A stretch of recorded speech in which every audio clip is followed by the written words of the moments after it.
Yo, welcome back, kembali lagi di channel Atoa Hayato. Bagaimana kabar nakama sekalian? Semoga selalu baik-baik saja.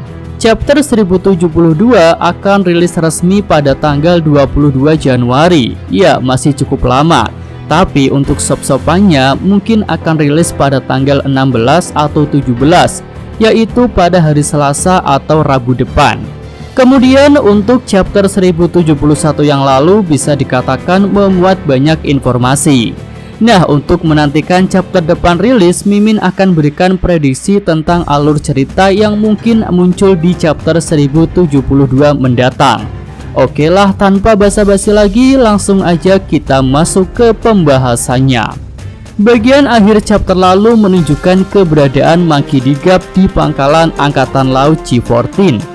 Di sana Garp meminta pasukan untuk menyerang bajak laut Kurohige di Pulau Hachinosu agar bisa menyelamatkan Koby. Tapi Wakil Admiral Doyle mengatakan semua kapal sudah menuju Pulau Egghead atas permintaan Kizaru. Nah, di chapter depan mungkin Garp akan mulai berangkat ke Pulau Hachinosu bersama dengan Helmeppo dan Hibari. Lalu keberadaan para agen SWORD yang lain juga patut untuk diperhitungkan. Dan di sini mungkin akan terungkap apakah Garp memang pimpinan SWORD ataukah bukan. Tentu kita menantikan keputusan dari Prince Grace dan rekan-rekannya. Mereka mau ikut dengan Garp ataukah tidak. Nah, selanjutnya scene bisa menunjukkan pertarungan Zoro versus Kaku. Karena di chapter lalu mereka hanya bentrok sebentar, maka besar kemungkinan pertarungan keduanya akan banyak diceritakan pada chapter 1072 mendatang. Sebelumnya Kaku dibuat terkejut dengan peningkatan kekuatan Zoro yang bisa menghalau serangannya dengan mudah. Kaku pun bisa langsung terbawa emosi. Dia akan mengingat kekalahan menyedihkannya di Enies Lobby. Dan mungkin Kaku akan menunjukkan wujud awakening dari buah zoanya. Sama seperti Lucci kepada Luffy, Kaku juga akan menunjukkan kekuatan barunya kepada Zoro. Tapi di sini Zoro tidak gentar, dan mungkin Zoro akan berkata, "Jerapah kebun binatang sepertimu tidak berarti bagiku. Aku sudah mengalahkan makhluk purba yang kuat." Ya, jika dibandingkan dengan King yang seorang pengguna buah zuan purba, tentu buah zuan jerapah Kaku bisa dibilang lebih rendah levelnya. Lalu Zoro terlihat dengan mudah bisa menahan serangan dari wujud awakeningnya Kaku, dan mereka pun terlibat pertarungan. Sementara itu, Lucci dan Stacy melanjutkan misi untuk mencari keberadaan Vegapunk di laboratorium. Stacy pun menunjukkan hal-hal menarik yang ada di lab itu kepada Lucci, serta menunjukkan jalan untuk menuju ruang kontrol. Semua itu diketahui Stacy karena dia punya kenangan dengan Pulau Egghead.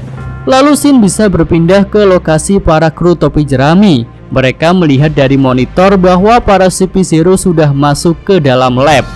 Mereka pun bergegas untuk mencari Vegapunk. Di sini Luffy sudah tidak berniat untuk bertarung karena dia berusaha memegang janjinya kepada Sentomaru, yaitu segera membawa Vegapunk pergi dari Pulau Egghead. Sementara itu, Bonnie diperlihatkan sudah tenang karena Vegapunk menceritakan hal yang sebenarnya terjadi pada diri Kuma. Kemudian keduanya pun sepakat untuk mendahulukan misi pergi dari Pulau Egghead sebelum membicarakan hal yang lain. Nah, akhirnya semua orang yang akan pergi dari Pulau Egghead sudah berkumpul dan mereka sedang menunggu sosok misterius yang akan menahan para CP0. Dan akhirnya sosok misterius yang ditunggu itu pun muncul.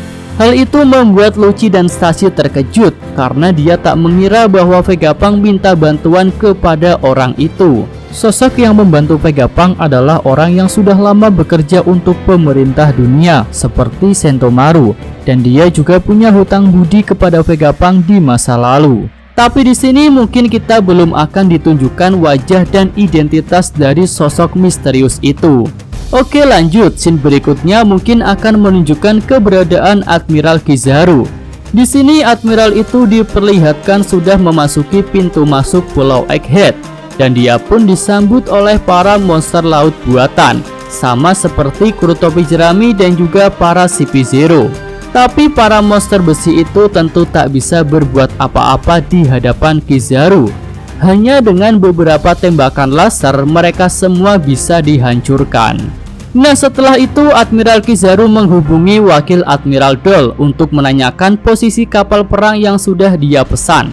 Dole pun menjawab jika kapal perang itu sudah berangkat menuju Pulau Egghead. Dan benar saja, tak lama kemudian iring-iringan kapal yang banyak muncul dari belakang Kizaru.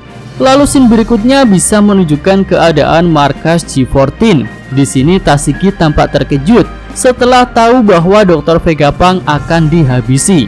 Tapi dia tak bisa berbuat apa-apa karena itu merupakan perintah langsung dari pemerintah dunia.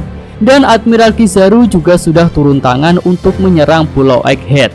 Ya, di sini Tashigi mengkhawatirkan keadaan anak-anak yang dibawa dari Punk Hazard. Saat ini kondisi mereka perlahan mulai membaik dan tubuh mereka pun mulai menyusut.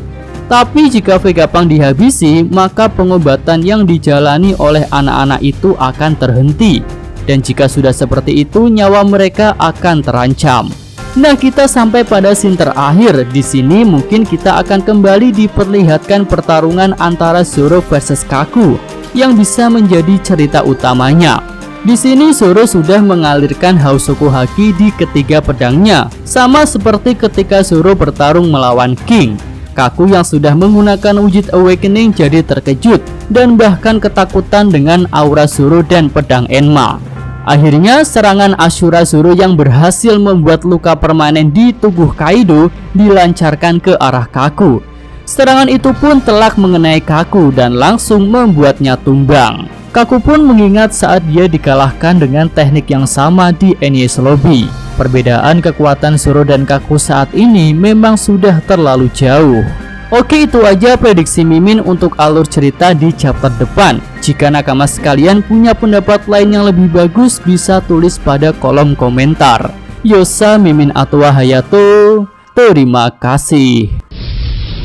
Ya, sampai di sini aja video kali ini. Semoga nakama sekalian menyukainya. Terima kasih udah nonton ya. Jangan lupa kasih like-nya dan subscribe channel Atwa Hayato. Yo!